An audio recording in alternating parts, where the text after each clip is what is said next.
السلام. هم بالنسبة لي أنا أنه اليوم الفيلم خرج للجمهور وتعرض اليوم يوم 7 جانفي 2015 في الكوليزي، وهذا هو أهم شيء بالنسبة لي أنا. بالنسبة لي أنا أنه الشباب والناس اللي عمرهم ما شافوا ولا عرفوا شنو اللي حدث في تونس 23 سنه اللي كانوا تحت حكم بن علي، يتعرفوا على تاريخنا ويتعرفوا على شنو اللي حصل في العائلات التونسيه. الليله فرحه وحزن. فرحه لانه اليوم الحمد لله الفيلم اخيرا تعرض، ولكن كذلك حزن لانه ثم سجناء مازالوا موجود، سجناء رأي وسجناء مثل ايناس بن عثمان، مثل ياسين العياري، مثل غيرهم من الناس الذين يريدون ان يعبروا حريه تعبيرهم سلبت منهم.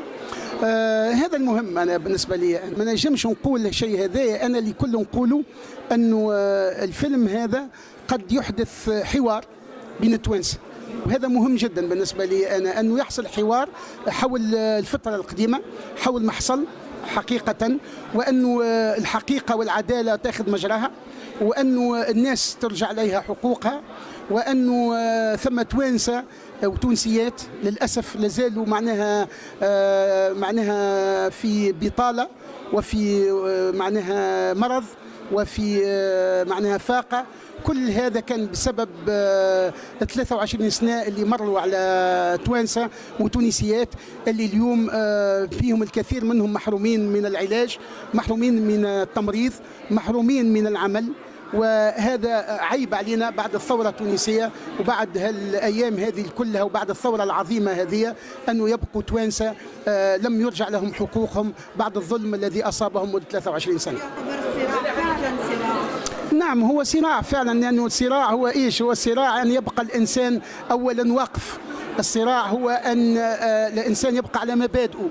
الصراع هو أنه لما يكون يعني في مجابهة مع الخصم أو مجابهة مع الاستبداد معناها يواصل نضاله. الصراع هو أنه الإنسان رغم الاستبداد ورغم التعدي ورغم التجويع يواصل أن يأكل خبز كل يوم ويأتيه بحلال.